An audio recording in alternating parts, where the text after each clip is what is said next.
Сәлем ханымдар, сіздермен мен Жансая. Сіздермен бүгін шербет жасаймыз. Ол үшін 500 грамм қант, 100 грамм сүт, сары май 40 грамм, күнжет немесе мак қосуларыңызға болады. Қызып тұрған табаға 500 грамм қантымызды салып, ақырын отта қозғамай ерітіп аламыз.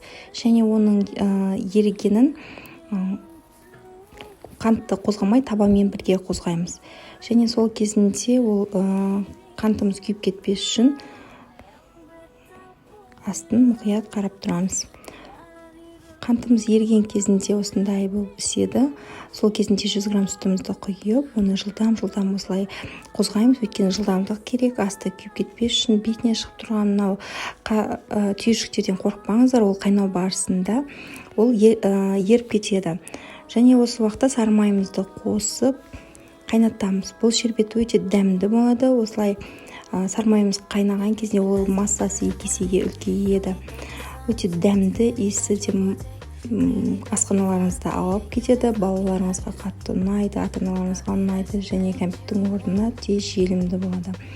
Осылай жасап көріңіздер. YouTube каналыма тіркеліңіздер, лайк басыңыздар, комментарий қалдырыңыздар. Осылай қайнайды.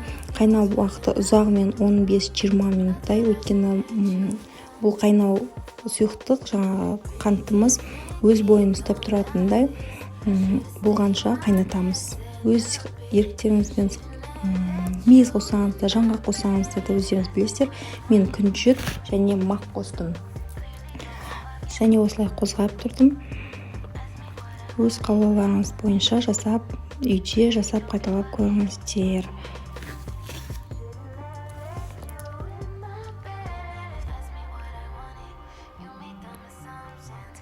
Күнжет пен мактың иісі өте әдемі болады.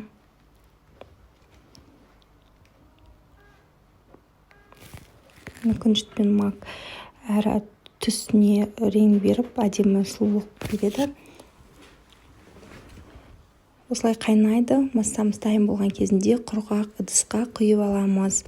Қалаған ыдыстарыңызға құясыздар. Мен қатты қалың қалаған жоқпын, сондықтан мынандай үлкен легенге құйдым. Бөлме температурасында 1 сағатта қатады. Одан кейін өзіңіз пышақпен кесіп дастарханыңызға ұсынсаңыз болады. Шәрбат, қант қайнату.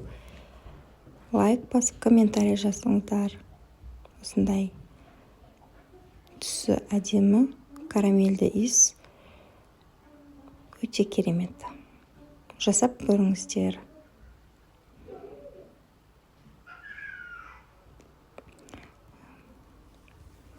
Бір сағатта өзі қатқан кезінде осындай дәмі тіл үйіретін түсі әдемі шәрбәтіміз дайын.